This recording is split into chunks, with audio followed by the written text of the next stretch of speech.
Assalamualaikum. Yeni Uqum ingliz tili darsimizga qaytib kelganingizni qarshi olamiz. Shu topda biz birinchi kitobda turyapmiz. Darsimizning boshlanganiga bugun 3-kuni.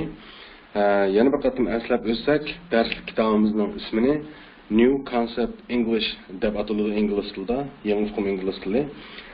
Uning teglikisi birinchi qism kitobning ismi, albatta 4 qism kitobningki ismi 4 xil. Birinchi qism kitobning ismi nima bo'ldi ingliz tilidagi? First Things First.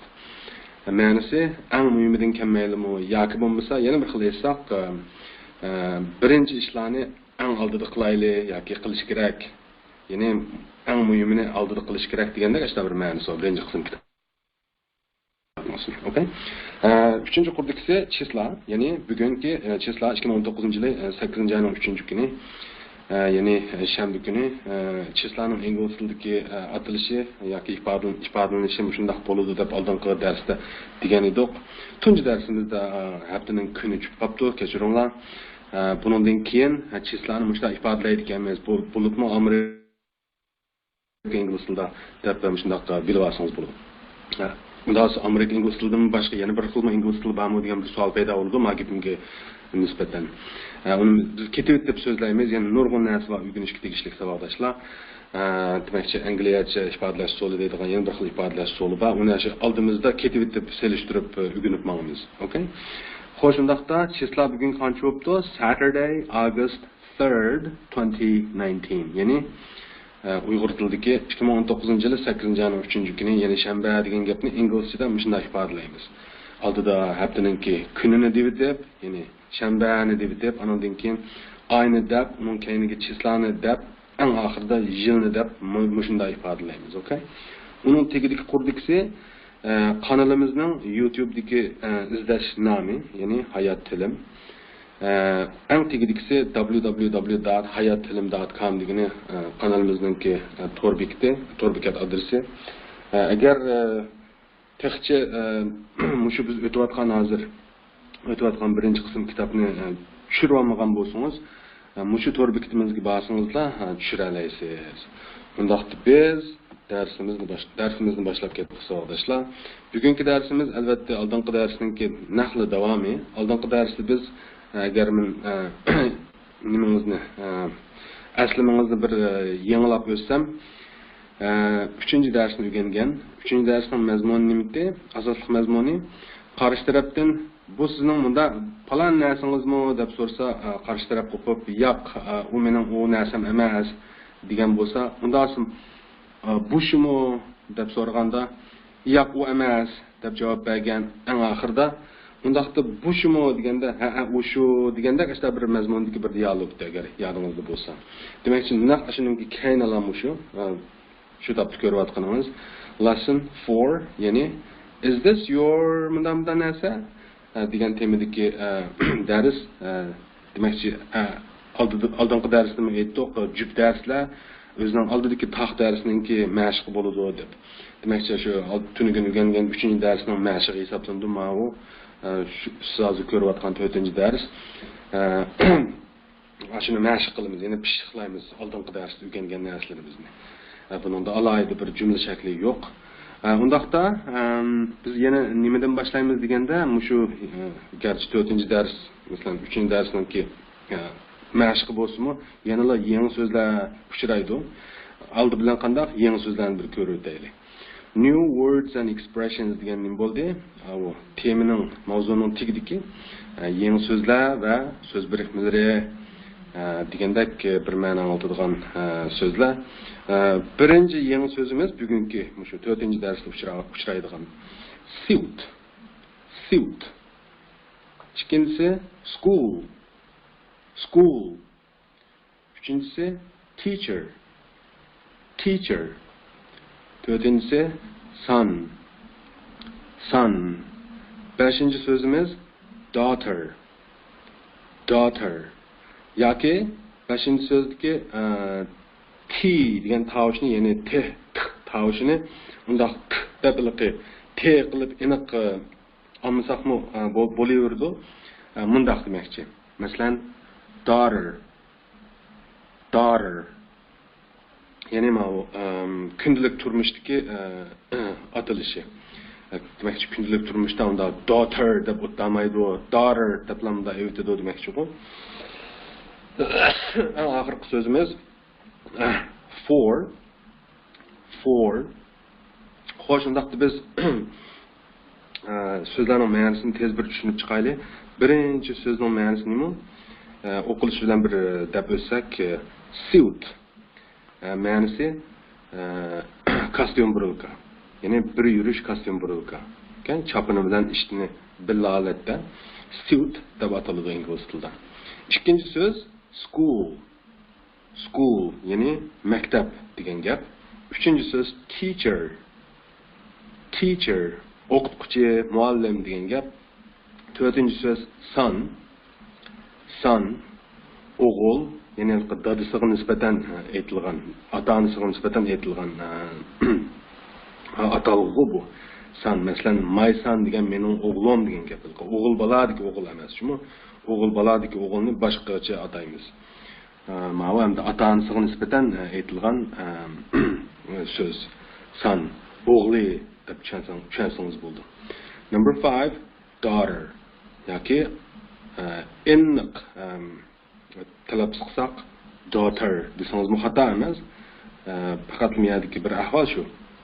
Kundelik turmushda unda daughter deb o'tamaydi, daughter deb lamaydi dedim-ku, ha. Bu so'zning ma'nosi qizi. Bu mana shu o'g'li oldidagi 4-so'zga o'xshash, ota-onasiga nisbatan o'g'li bo'lganiga o'xshash ma'noda qizi bo'ladi. Masalan, my daughter bo'lsa nima bo'ldi? Mening qizim degan bo'ldi. Okay, 6-so'z for. Ma'nosi 4. Sanoq sondagi 4. Albatta, oldida biz 1-2-3 larni o'rgandik. Oldidagi 3 darsda bu darsda qanday shu 4 ga munosabatlik bo'lg'ashqa 4-dars. 4 degan sonni o'rganishimiz kerak. Yezilishi shunday bo'ladi. F O U R deb yeziladi. O'qilishi qanday? Hozir o'qigandek 4. Okay? Ya'ni son 4. Xo'sh, shundaqda so'zlar, mushu so'zlar o'qilishi ashundaq ma'nolari hozir degandek kechiringlar. Undaq biz mushu ustida berilgan darsning temasidagi jumlaninki shu ichiga saplab bir mashq qilmaylimi? Qarsangiz, nurg'un rasmlar bor ekan. Bu rasmlarga diqqatingizni chekib yotmisin. Maqsad rasm bo'lsa, tushunish osonroq bo'ladi, ko'rib tushunish osonroq bo'ladi deb rasmlarni qistirib qo'ydik-ku. Qarsangiz, shu abayqi 6 so'zning tagida 2 jumlani berib qo'yibdimiz. Amaliyotda biz mashq qiladigan jumla shakllari mushlar shu. Undan shu jumlalarni ko'rib o'taylik mashqdan burun, mashq qilishdan burun. Is this your bir nima deydi. Bu yerga nimani saqlaymiz? Xuddi shu abiyam mashq qilgan shu so'zlarni saqlaymiz. Masalan, suit ni saqlasak qarang. Is this your suit? Bo'ldi, shundaymi? Buning javob nima? No, it isn't. Oldingi darsda biz tushuntirib bo'lgan buni. No, it isn't degan amaliyotda no, it isn't my suit deganninki qisqartirilmasi bo'ldi degan tuqqu yodingizda bor. Demakchi no, it isn't my suit ni qisqartiriblar odatda no, it isn't desakmi bo'laverdi degan tuq. Shu amaliyotdagi isn't degan amaliyotda is not ninki qisqartirilmasi bo'ldi-ku. Demakchi qisqaradigan ahvollar ko'p. Albatta Uyg'ur tilidan bor. Masalan, bu sizning kostyum burulkingizmi deb so'rasa, u mening kostyum burulkam yoki yo'q, u mening kostyum burulkam emas degan gaplarni unda u mening kostyum burulkam deb o'tamay, u shu yoki yo'q, u emas deb javob beramiz va ingliz tilida bu ahvol bor. Oldingi dars deb bo'ldik-ku bu gapni. Xo'sh, undaqda biz shu rasmlar bo'yicha bir mashq qilib o'taylik. Shu 3-darsninki shu jumla qurilmasini. Okay? Is this your, masalan, mana bu birinchi rasmni qarang, eng ustidagi. Eng ustida qator 3 rasm turdi-ku, eng so'l tarafdagi qarasangiz, odam qo'liga nimani elib so'rayotdi? Qalamdan birini elib so'rayotdi. Qalamni nima deydi? Yodingizda bor. Pen deydi. Undaqda is this your pen deb ayaga saplasangiz so'zni. Javobi nima bo'ldi? Shu 3-darsninki asosliq mazmundagi shu nuqtaliq jumla shakliga qarasak, javobi nima bo'ldi? No, it isn't. Yo'q, u emas bo'ldi. Yoki yo'q, u bo'lsa emas degan gap bu. Okay. Birinchi dars nima degan tuyadingizda bor? Ha, u shu deb degan to'q. Masalan, is this your handbag degan savolga yes it is deb javob berib o'rgangan to'q. Uchinchi darsda no it isn't degan o'rganyapmiz. Shuni mashg'u hozirgi amaliyotda. Okay. Undaqda ikkinchi rasm qarang. Is this your nimawo pencil? Javob no it isn't. Üçüncü resim qarsangiz, is this your nima? Book? Javob no it isn't. Okay? Mushu tariqada mashq qilsak, demakchi pishqilindi oldingi darsga o'rgangan mazmunimiz.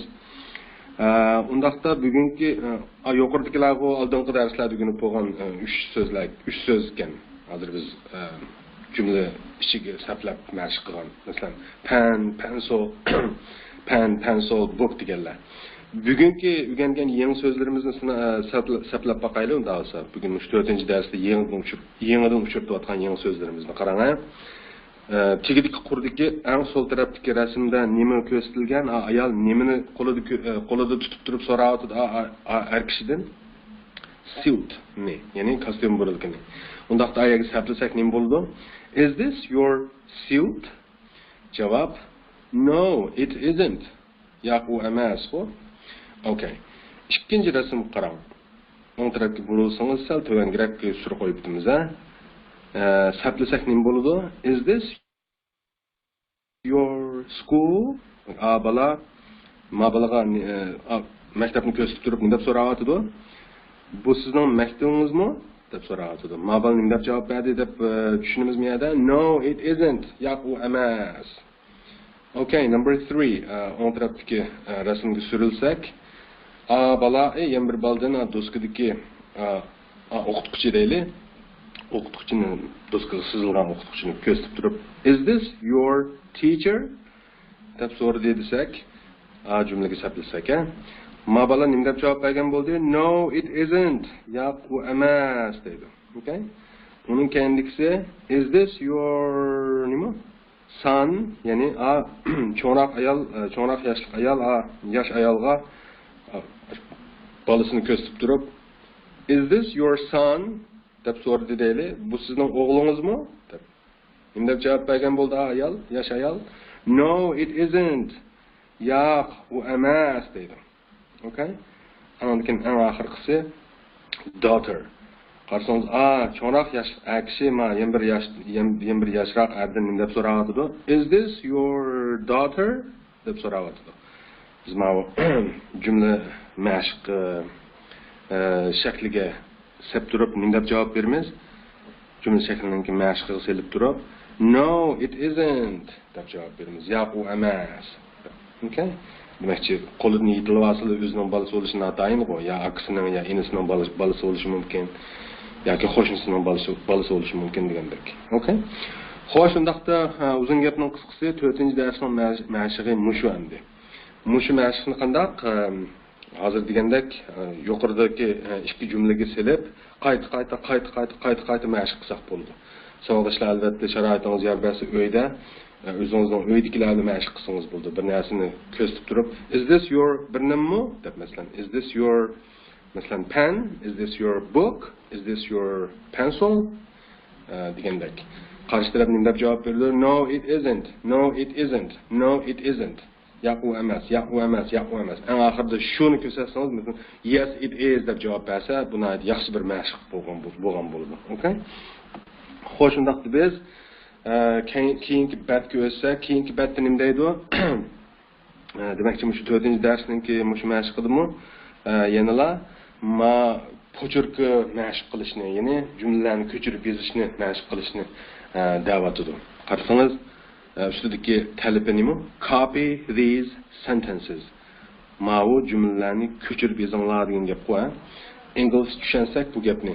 Ko'chirib yozing, ma'u jumlalarni degan bo'ldi-ku, Demakchi, shuni ko'chirib yezish sizga topshiriq qoldi unda bo'lsa, ha? Tuvandikiga o'xshash, hozir ekranda ko'rayotganingizdek, bundoq ilib, yezib, buni jiq mashq qilishingiz kerak. Demakchi, ingliz tilini ko'p yezib, ko'p o'qib, ko'p yodlab, qilganda anandan keyin yaxshi o'rganib olg'il bo'ldi. Okay? Undaqda mana o'zingizga nima qoldi? Amaliyotda kitobdimi bor? Mishiri. Mishiri qarab, shuni ko'chirib yezib mashq qilsangiz bo'ladi. Okay? Undaqda biz yana bir mashqqa o'tib ketdik. 4-darsningki bu mashqda endi rasmiy sizningki ob'em o'rganganlaringizni sinaydigan bir mashq. Eng ustidagi bir jumla so'z nima degan gap? Answer these questions.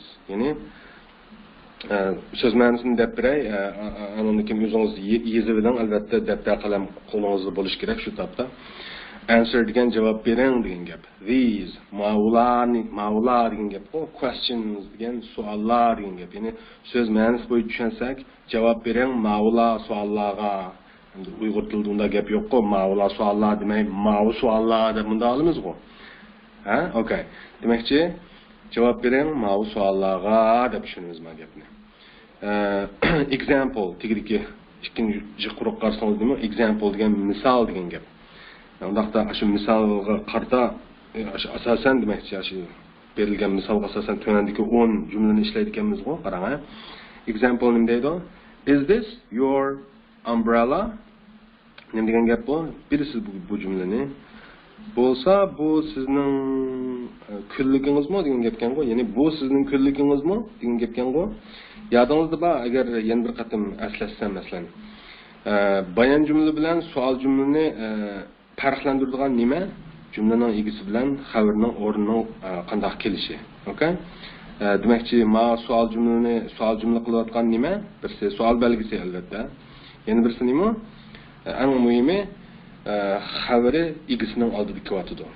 Agar xabari egasining kaynidan kelsa, ya masalan, this is your umbrella degan bo'lsa nima bo'ladi? U bayon jumla bo'lgan bo'ladi.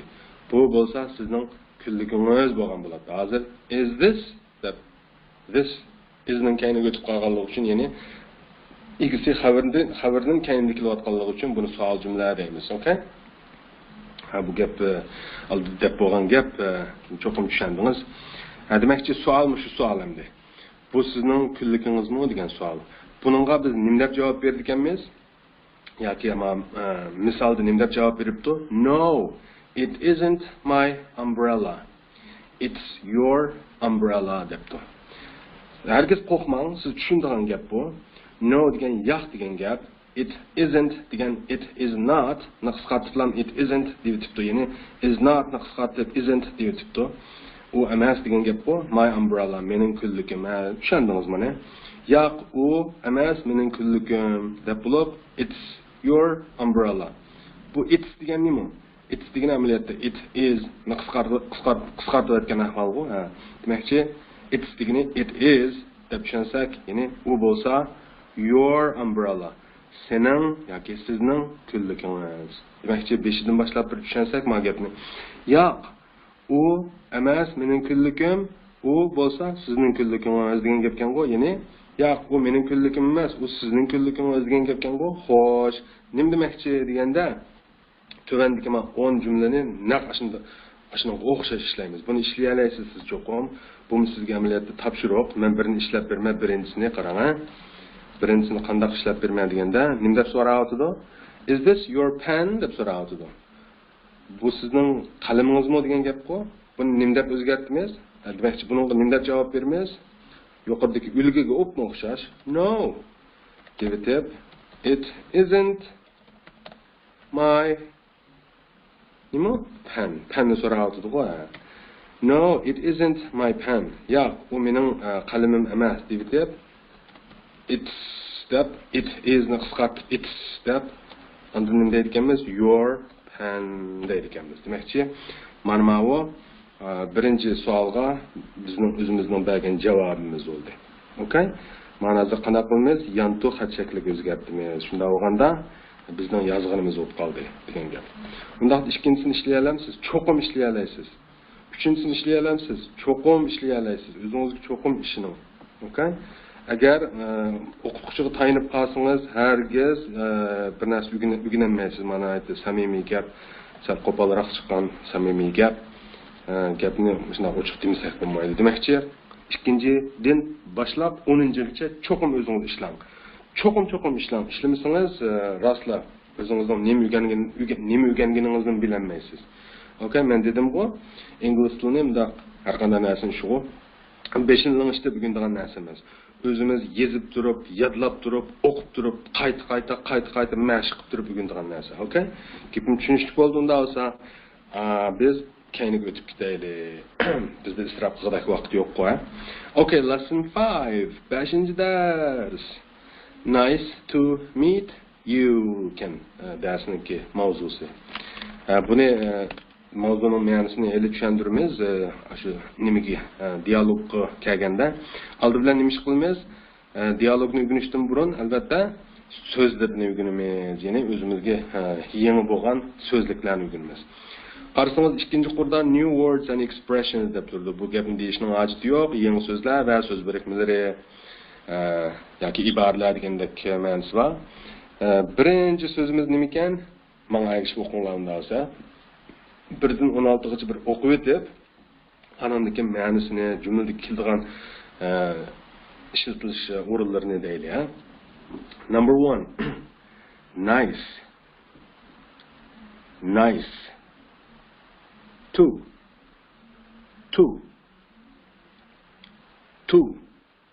Herkes yeni yazıqçılam to deb lam o'qib o'tmaydi. Inglizchada ma'ni to deb o'qiydi. To deb. Demakchi, ikkini to deb o'qiydi ekan, hozirgi buni ko'rayotgan to deganni to deb o'qiydi ekan.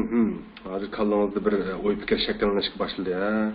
O'qilishi o'xshaydigan so'zlar ham xil bor ekanda ingliz tilida. Demakchi, hozir ma'nosini taqman demadimmi? Ma to'ni to degan shikaratni tuzgan ma to'ni. Demakchi, mushu so'z bilan ikki degan qanday yoziladi amaliyotda u? T W O yoziladi-ku.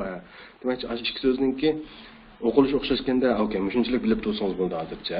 O'xshash o'qiladi. To. Number 3, uchinchi so'z. Meet. Meet. Number 4, good. Good.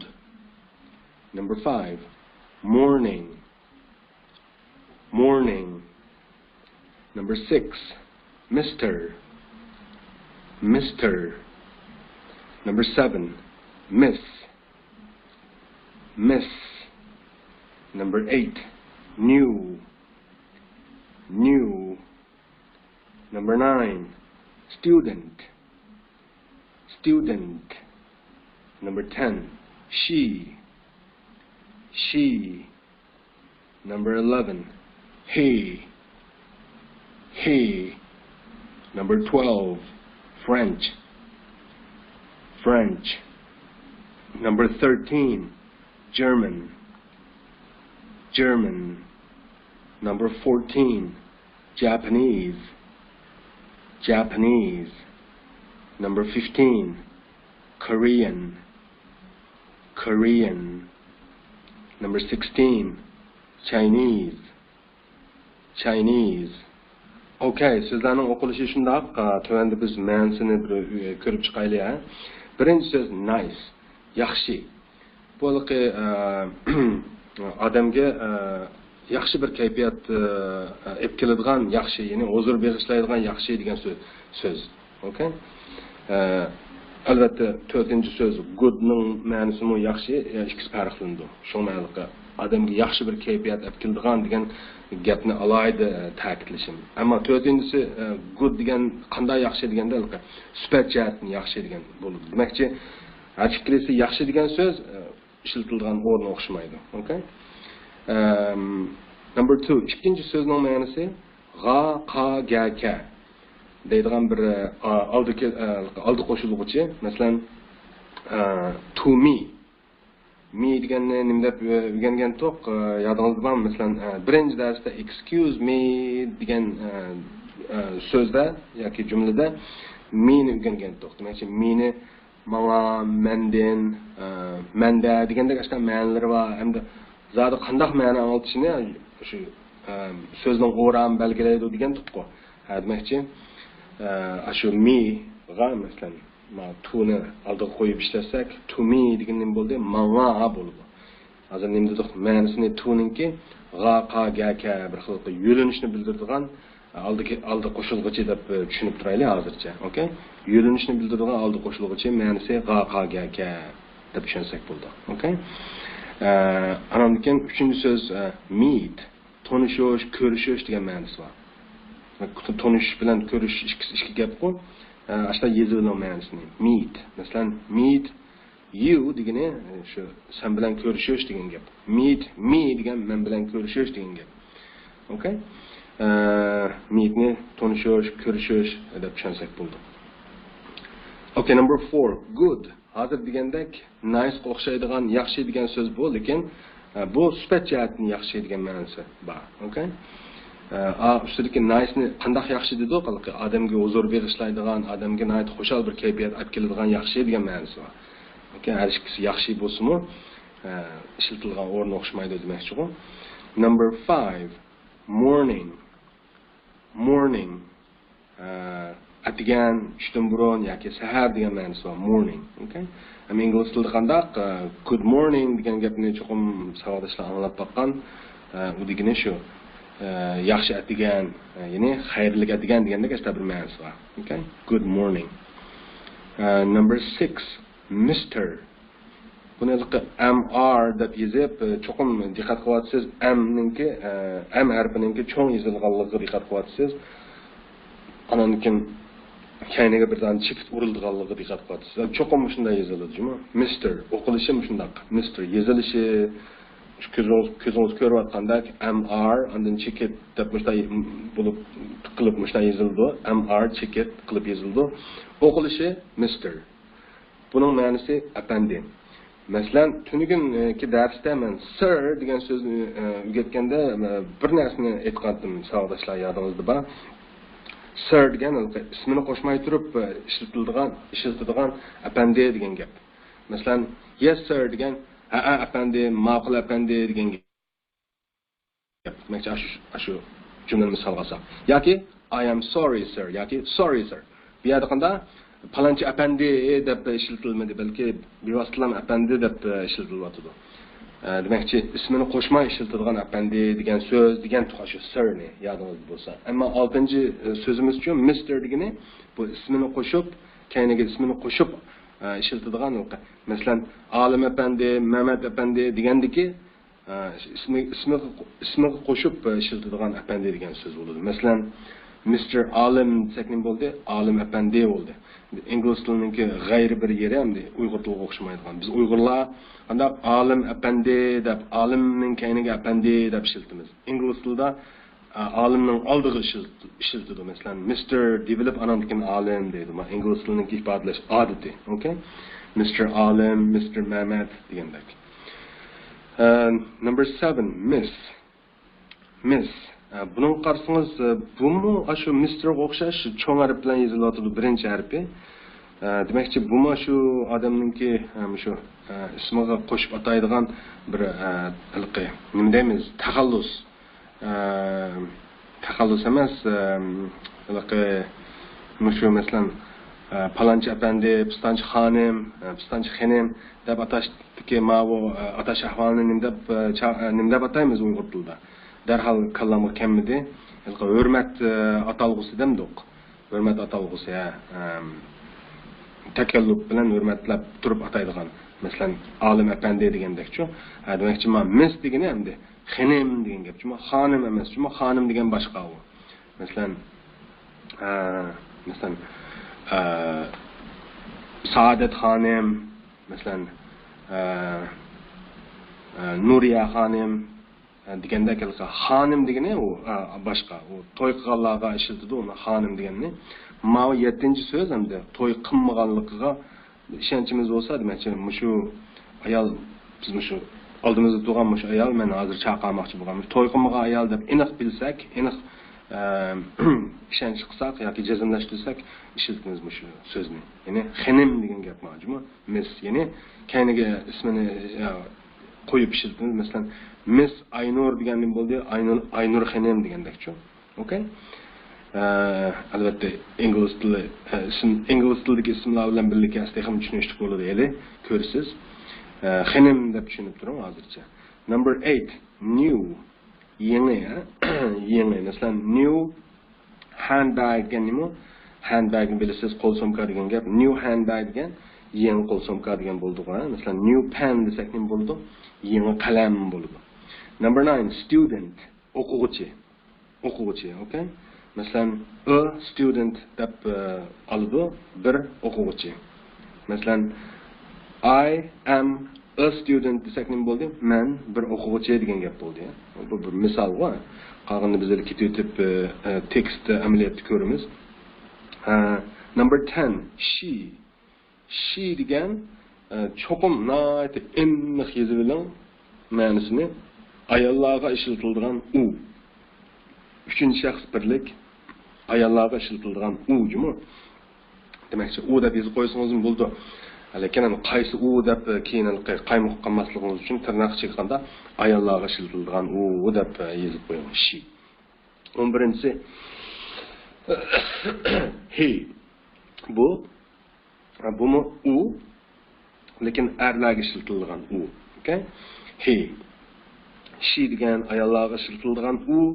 He degan nima bo'ldi? Erlarga ishlatiladigan u ekan.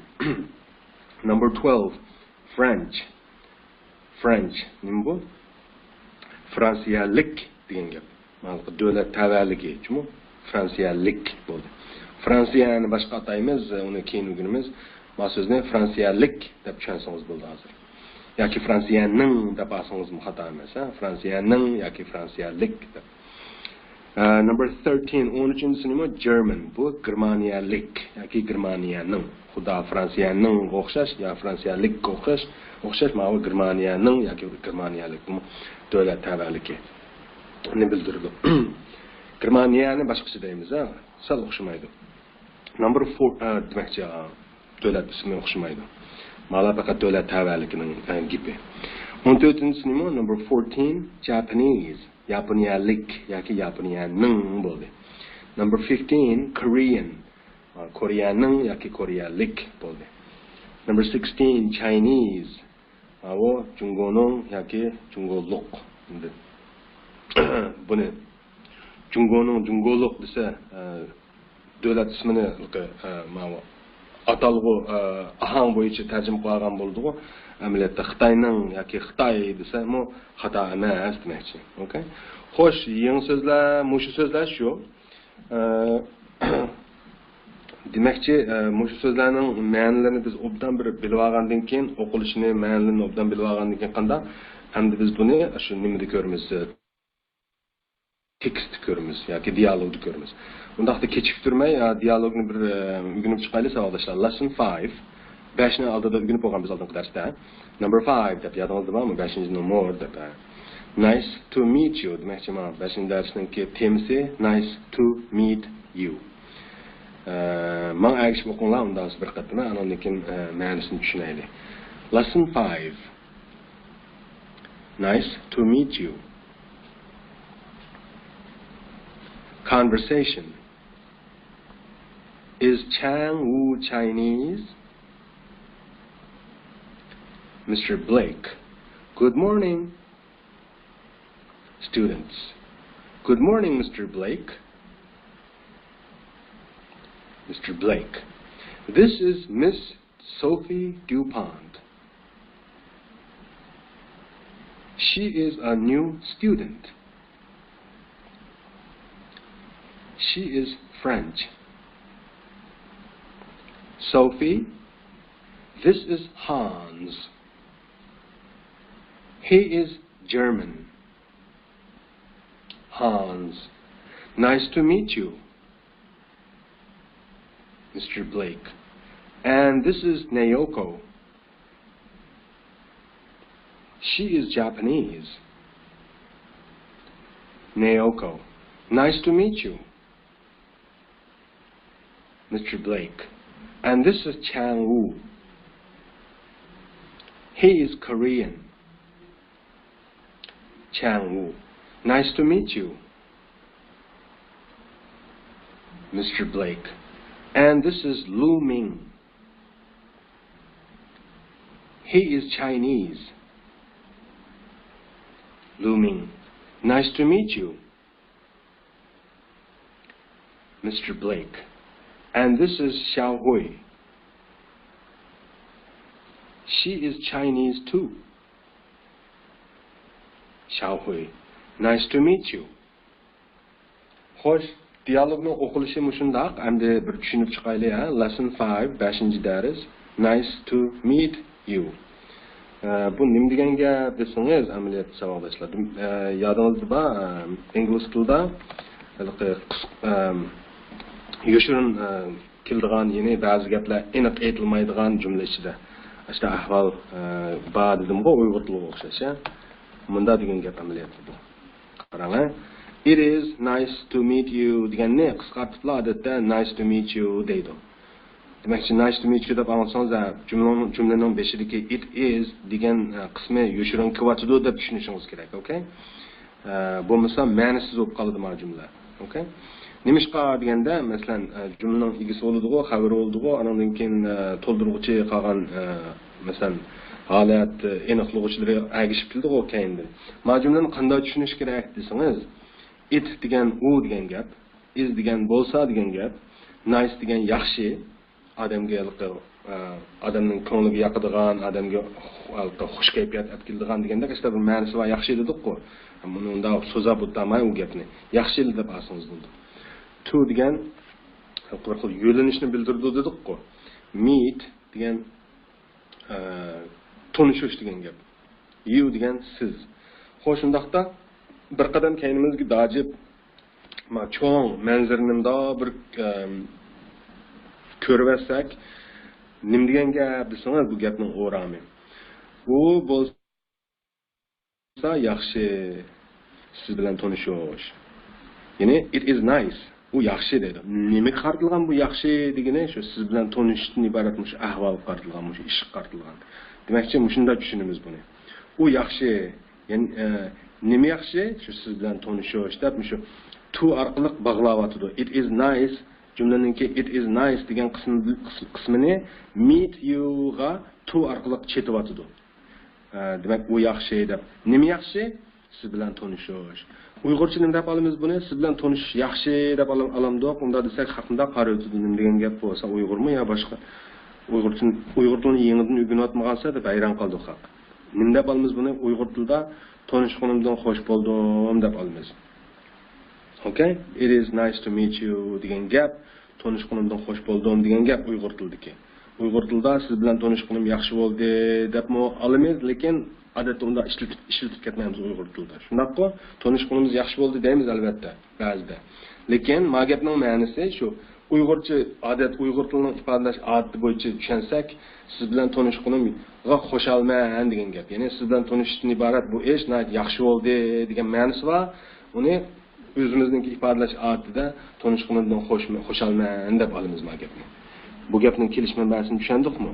Demakchi, 5-darsimizningki mavzusi nima ekan? Tanishganimdan xush bo'ldim. Okay? Degandek gap ekan. Unda bo'lsa conversation ningki savoli nima ekan? Bizdan so'raydigan, ya'ni albatta bir narsa o'rganganda unda qarg'ulashdan o'rganmaymiz. Bir maqsadda o'rganimiz qo'y. Demakchi, shu savolga javob berishni maqsad qilib o'rganimiz ma dialogni qarang, ha? Conversation nima deb o'tdik oldingi darslarda? Dialog, ya'ni parang dedik. Bu parangning temasi, ya'ni biz javob beradigan savoli nima ekan? Is Chang Wu Chinese? Nima degan gap bu? Chang Wu degan bir odamning ismi deb tushunaylik. Is degan bo'lsa, demakchi, shu Chang Wu qartilgan. Bo'lsa Chang Wu deydi-ku, Chinese, Xitoy. Ya'ni bir savol jumla albatta, jumlaning egasi Chang Wu, fe'li, ya'ni xabari is ma jumlada endi demakchi igi bilan xabar almashib qoldi. Ya'ni xabar oldida igi kayindi kelganligi uchun buni savol jumla deymiz qo'ya. Demakchi, nima degan gap bu? Changwu, Xitoymi degandek bir gapgan-ku bu, ha? Ya'ni yoki Jungolikmi degandek. Yana bir xil aytsak. Gapni tushunishlik-ku. Demak, shu savolga javob tepishni maqsad qilib o'rganimiz matnidagi dialogni qarang, ha? Mr. Blake, qarang, Blake degan bir odamning ismi. Abimga yangi so'zlarningki nimasiga qatoriga tizmadim Blake'ni, chunki odamning ismini o'qib tushunib olsaqli bo'ldi, uni alohida ma'nosi mundaq deyishning hojati yo'q. Ism degan bo'libmi ismlarni tarjima qilmaymiz-ku, ahang bo'yicha olamiz, okay? Demakchi, abiyam degandek Mr degan nima? Apandi, shu ismlarning oldiga shiltib, palonchi apandi deb shiltadigan apandi, ha? Demakchi, Blake apandi bunda deydi, qarang, ha? Good morning. Degan gap bu good morning degan ingliz tilidagi tushdan burun, ya'ni atiganligi salom beradigan bir salom so'zi bu. Okay? Good morning, ya'ni xayrlik atigan degan gap yoki xayrlik sahar degandek. Student. Abiyam biz yangi so'zlarning tarkibida student deb o'rgangan. As yo'q ekanda diqqat qilgan bo'lsangiz. Nima ishmi yerda as paydo bo'lib qoladi? Bugun mishada shuni jakalaymiz-ki, ismlarning kayniga as qo'shilsa qanda ash ismninki ko'plikka o'zgarib qoladigan bir ahvol bor ingliz tilida. Okay? Ya'ni student degan o'quvchi bo'lgan bo'lsa, masalan, student degan bir o'quvchi bo'lgan bo'lsa, students bo'lsa nima bo'ldi? O'quvchilar deb ko'plikka o'zgardi. As qo'shilish orqali. Okay? Demakchi, Blake apandi good morning dedi. Xayrlik sahar deganda o'quvchilar nima deydi? Good morning Mr. Blake deydi. Xayrlik sahar Blake apandi. Deganda Mr. Blake nima deydi qarang? This is Miss Sophie Dupont. Bu bo'lsa xanim Sophie Dupont. Yani ismi Sophie Dupont ekan. Masalan, Sophie degani o'zining ismi, Dupont degani familysi desak, nima degan gap bu?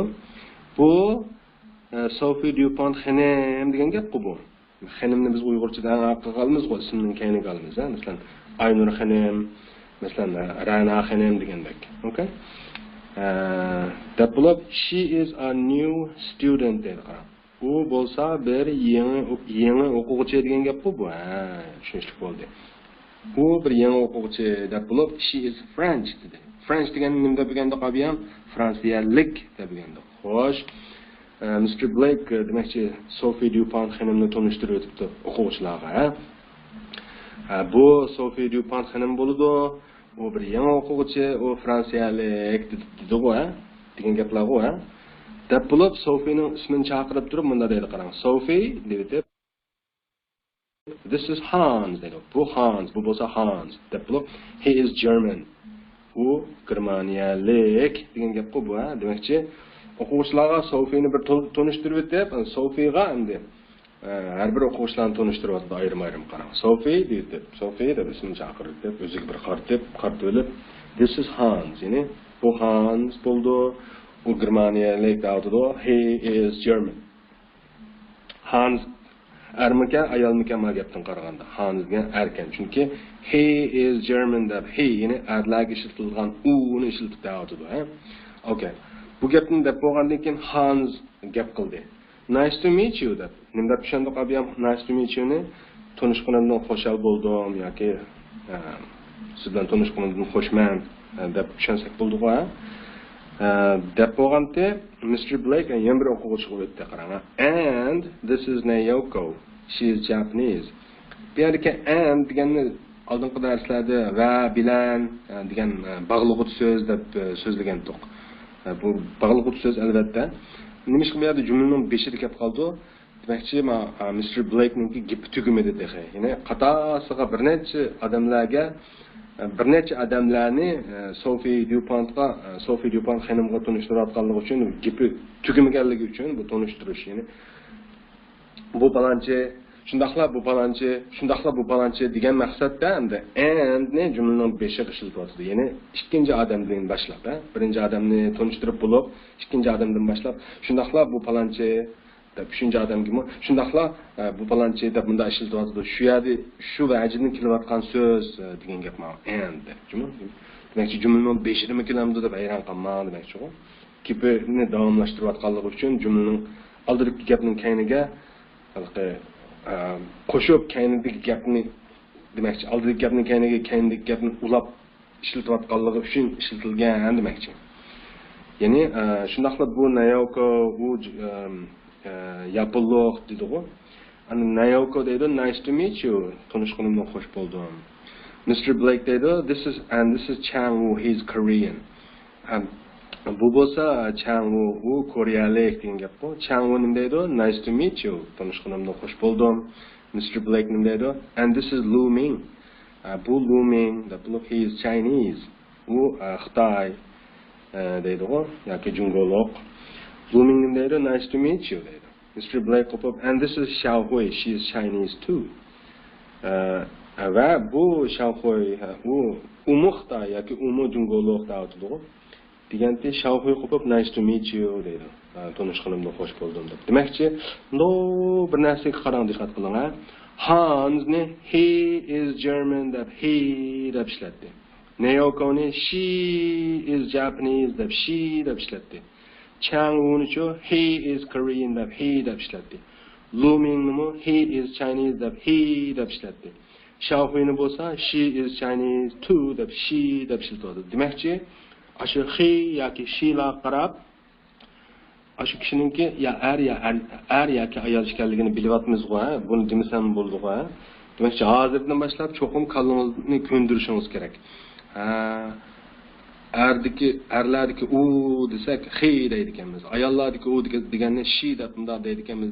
Qalbingizda zo'rlik yatqib bo'lib ketish kerak, singib ketish kerak qalbingizga. Demakchi, bir ayolning gapini qilib o'tib he desak, hayron qoldi nima?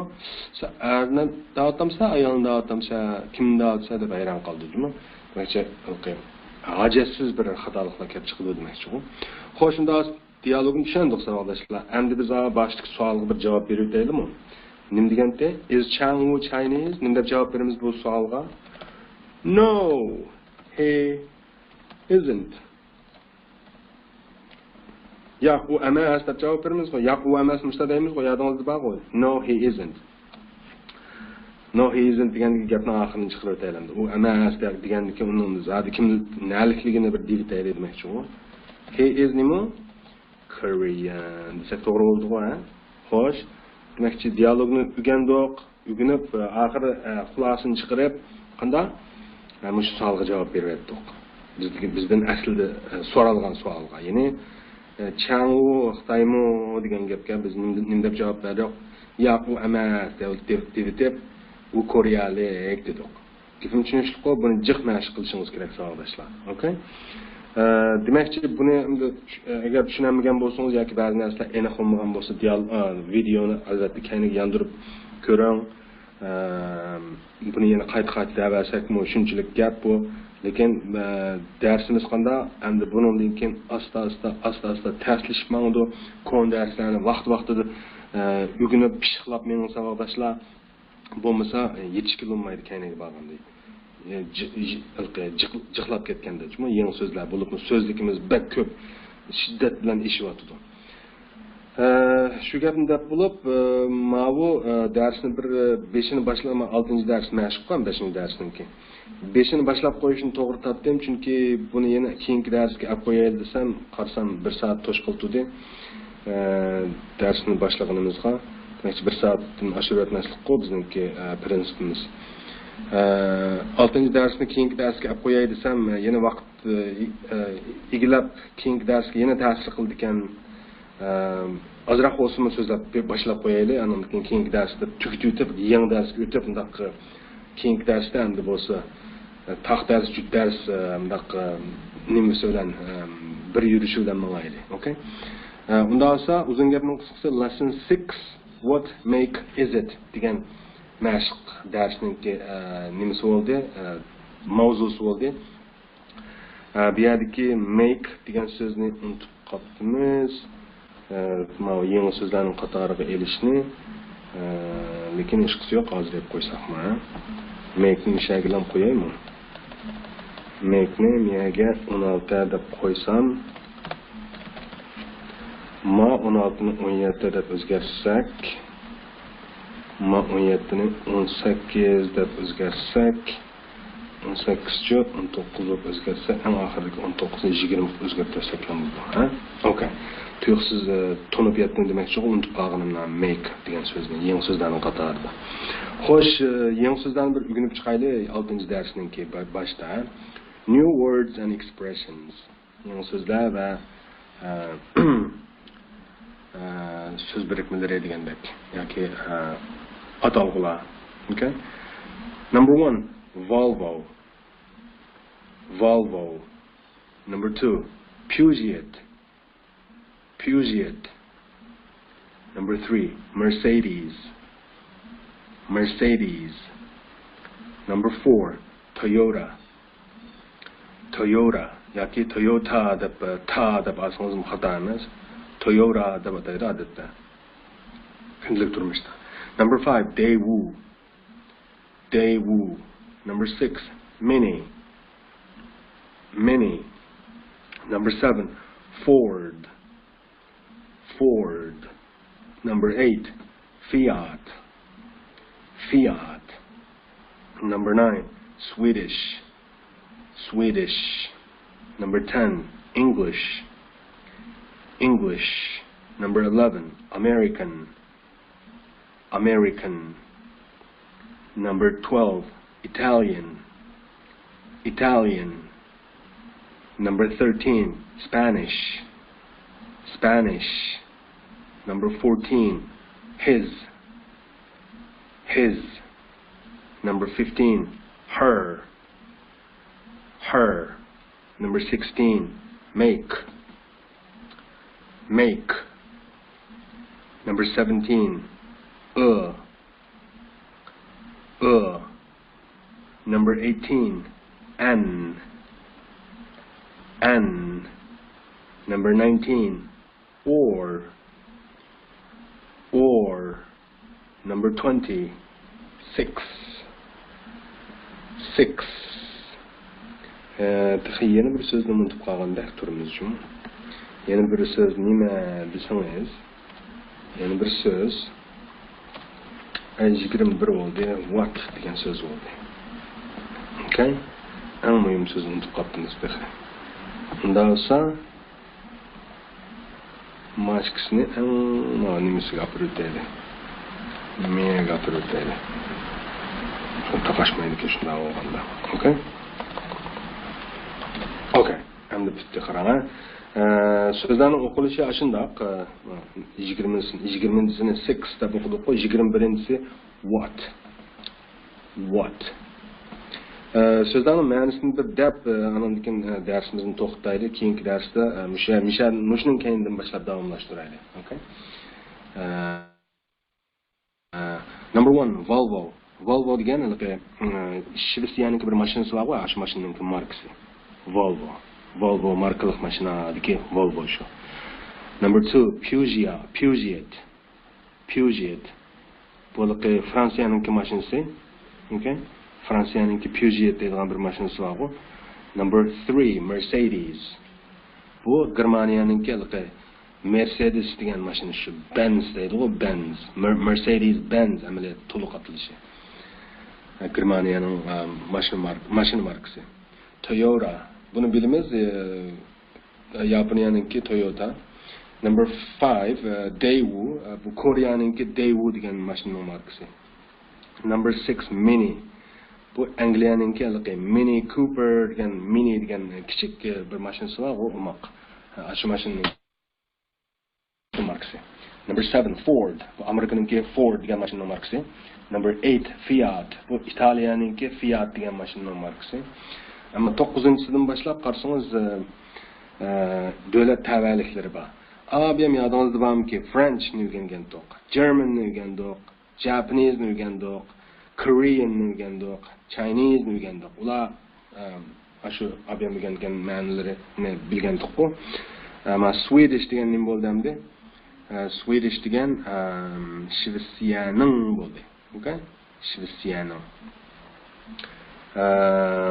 English degan-chu, English degan Angliyaning degan gap. Albatta ingliz tili degan ma'nosi bor. Demakchi, English degan so'zningki, hozir bildingiz, bu ingliz tilidan boshqa yana Angliyaning degan ma'noga davlat tavalliklik ma'nosi bor ekanda, mana bilib oldingiz.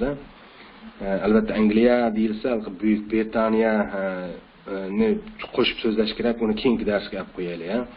Number 11, American. Bu Amerikaning degan gap. Yoki Amerikalik davlat tavalligi. Italian, bu Italiyaning yoki italiyalik bu. Number 13 Spanish. Spanish degan Ispaniyaning yoki Ispaniyalik bo'ladi. Ispan tili degan ma'nosi bor. Italianningki Italian tili degan ma'nosi bor. Okay, number 14 degancha his. Bu uning. Bu erlarga qartilgan uning. Demakchi ingliz tilida back ariydi. Erlarga ishlatilgan, ya'ni bir erni ko'rsatib turib, uning ismi falonchi desak, mush so'zni ishlatamiz. His name is falonchi deb. Okay, erlarga ishlatilgan uning. 15-chi her. Bu ayollarga ishlatilgan uning. O'xshamaydi ingliz tilida back ariydi. Savodoshlarning yodida sening yoki sizlarning nima deydiq? Your deydiq. Mening nima deydiq? Bilasizlar, my deydiq.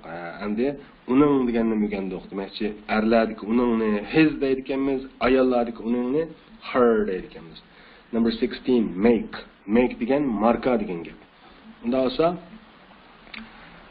demakchi yuqorida mashinalarning markasini bilganligimizning sababi bakenda make. Make degandan keyin yana bir ma'nosi yasash, itish degan ma'nosi bor. Hozircha siz marka deb ism ma'nosini bilib turing. Okay? 17-si degan bir degan gap. Masalan, a book desak bir kitob bo'ladi. Masalan, a man desak man degan nima? Man degan er kishi qartilgan to'g'ri. Er degan gap bu yoki odam degan gap, ya'ni a man degan bir odam yoki bir er degan gap bu.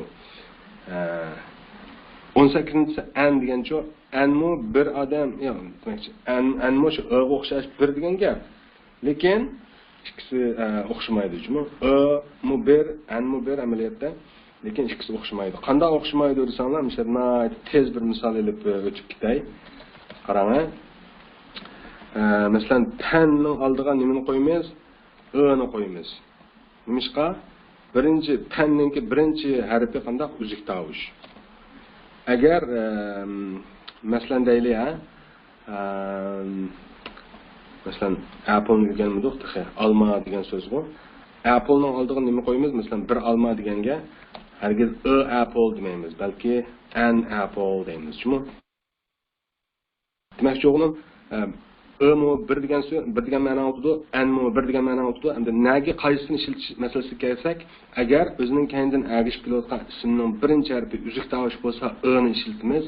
O'zining kendidan agishib kelgan ismning birinchi harfi so'ziq tovush bo'lib qolsa, anni ishlatamiz. Mushu qoida. Mushu qoidani esimizda tutaylik. Ya'ni a pen yoki an apple deymiz. Okay? Xo'sh, unda bo'lsa 19-si nima? Or yoki degan gap bu. Biz va bilan o'rgandik, nima edi u? And edi. Ammo or degancha yoki bo'ldi. Ma'ni bilaolaydi. Number 20. 20 degan nima? 20 degan gap bu. 6. Ya'ni 20 so'zimiz demakchi 6. Ya'ni ma hozirgi darsimiz 6-dars bo'lg'achqa 6 ni bir rasmiy o'rganib o'tish uchun alayda ta'kidlamoqchi biz 6. Okay? Ya'ni 6, sanoq sonlik 6. Hozir sizlar 1dan 6gacha bo'lgan sonlarni rasmiy to'liq bildinglar. Birini deydik 1, 2, 2, 3, 3, 4, 4, 5, 5, 6, 6. Okay? 1, 2, 3, 4, 5, 6. Okay? 21-ci sözümüz what. Yazılışım şunda gayriroq W-H-A-T deb yozildi, lekin o'qilishda what deb o'qildi. What. Herkes what deb o'qib qo'ymaylik. O o'qiladi. What deb. Ma'nosi nima degan gap. Okay? Savol so'zi bor, nima degan. Okay? Unda bo'lsa ma'nilari va o'qilish ahanglari mushular yuqorida biz degandek. Savodashlar buning bilan qanoat qilib qolmay qayta chiqmash qilish kerak. Eng oxirida darsni to'xtatishdan burun bugungi bir tegidagi ikki jumlani ko'rib olsak, what make is it degan nimkan?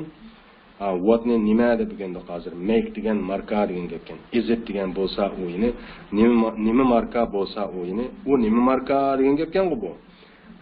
Kendiki birinchi boshlanishga nima deb qo'yamiz? Masalan, it is Volvo.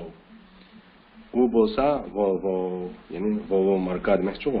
Deb bo'lib it is masalan Swedish. U Shvetsiyaning. Gapim tushunishlikmi? Yani what make is it? It's Volvo. It's Swedish desak, u nima marka degan gap, javobi u Volvo deganimiz, oxirdagi it's Swedish deganimiz u Shvetsiyaning deganimiz, okay? Qolgan mashqimiz keyingi darsda qilamiz. Keyingi darsda mush mashqni tez bir tugitib o'tiblar. Biz qanday yangi darsga o'tib ketamiz 7-darsga. Okay? Konu gapni ham bir qatim qaytarildi. Savodashlar 5-yilda langishtirib o'rganmang, tushunib oldim bo'ldi, inglizchani bilib ketdim deb. Jiq mashq qilish kerak. O'qib, yozib, qaytib ko'rib videoni. Anda savolinglar bo'lsa, shu YouTube'dagi shu video har bir darsning o'ziningki shu videosining tigga aloqa inkas yazg'ili bo'lgan yeri bor. O'shaga savollarni yozib qo'ysanglar, men o'shaga javob beraman, juma inshaalloh. Ma'qul, ko'p rahmat unda bo'lsa, biz atki darsda ko'rishaylik. Allohga emanet. I will see you tomorrow.